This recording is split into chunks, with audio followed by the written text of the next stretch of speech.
Hello everyone, good day, have a nice day. So here we are again, mag-discuss na po ta all about mathematics. So this time, mathematics 9. So this time we'll be discussing about the nature of the roots of a quadratic equation.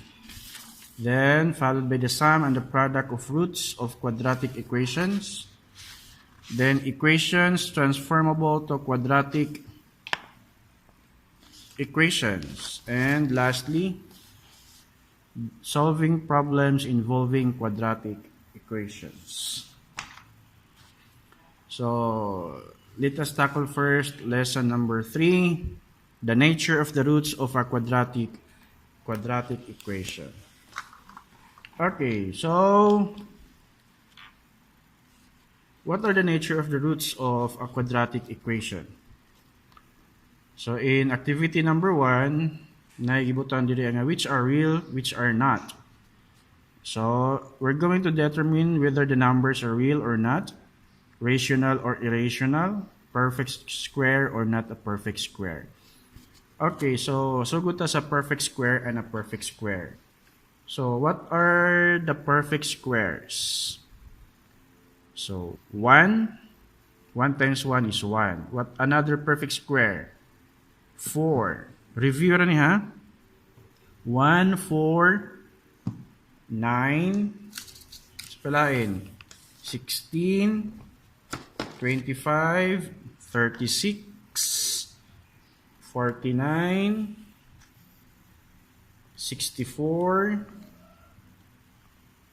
81, 100, and so on. So, giyon sa pagkuha ang square, we just multiplied the number by itself. So, like, example, 1 squared. So, 1 times 1 is 1. 2 squared. 2 times 2 is 4. 3 squared. 3 times 3 is 9. 4 squared. 4 times 4 is 16. And so on. So that is how to identify or to determine whether the number is a perfect square. If the factors are like numbers. So example, what are the factors of 16? So 16 is a perfect square, kana say factors nga 4 o 4. 9, kana say factors nga 3 and 3. 4, factors niya is 2, are 2 and 2. So, yan, ana.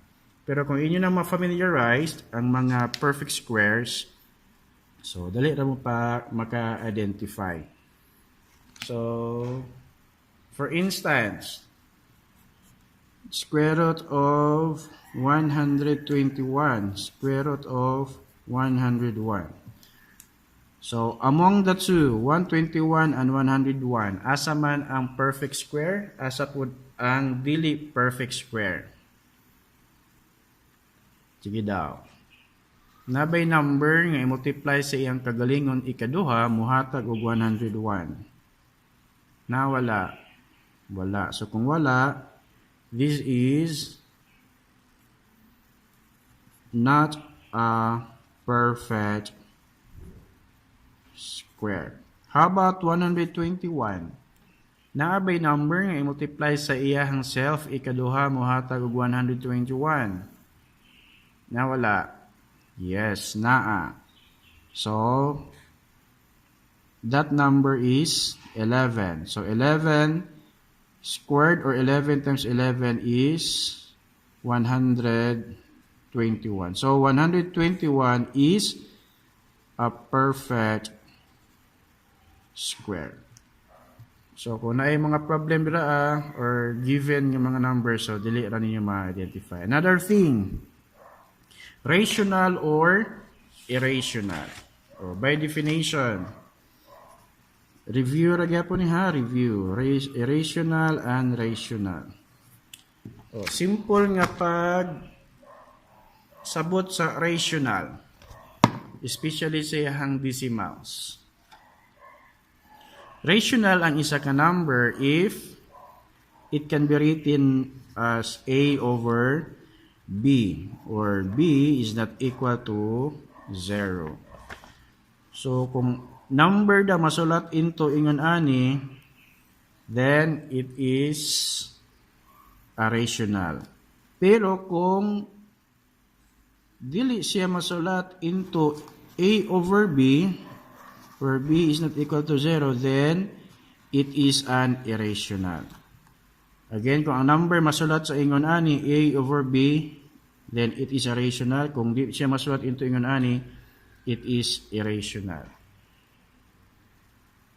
Then, another thing. Kung ang iyahang decimals sa rational, kung repeating ang iyang decimals, then it is rational.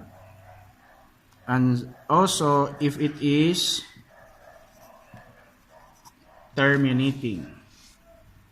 Pero kung sa irrational, if it is not repeating and non-terminating, then it is an irrational. Ang pinaka-known example sa irrational is this one. So, ano siya? This is pi. So, approximately, ang pi is, kung ituplok niyo siya sa calculator, 3.1416. Approximately na siya, pero kung tanaw niyo sa calculator, it is non-repeating. Walay number nga nagbalik-balik. So, example ta diri sa rational. Ang 1/3. Rational ba ang 1/3? Yes. Kung ato siyang i-divide, this is 0.333. Walay katapusan ang iyahang 3. That is why butangan nato siya og bar sa imabaw kung nagbalik-balik na siya. So, sa iyahang, one of the characteristic is repeating, nagbalik-balik. Unlike sa pi, na wala nagbalik-balik, ato lang na siyang gi-approximate, nga mo na siyang 3.14 or 3.1416. So, muna siya kalainan sa rational and irrational. How about real and not real? Sige. Ato i-discuss diri ang complex numbers. So, sa complex numbers, na siya duha ka klase nga numbers. Na ay real o not real. So, may pasabot sa not real. Imaginary. So, unsa man tong duha ka klase sa real na ay rational o irrational.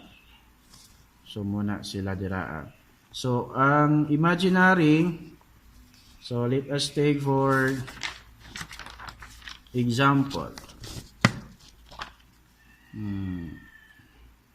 Square root of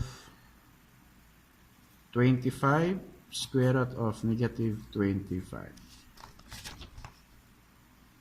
Okay, or negative square root of 25 and square root of negative 25.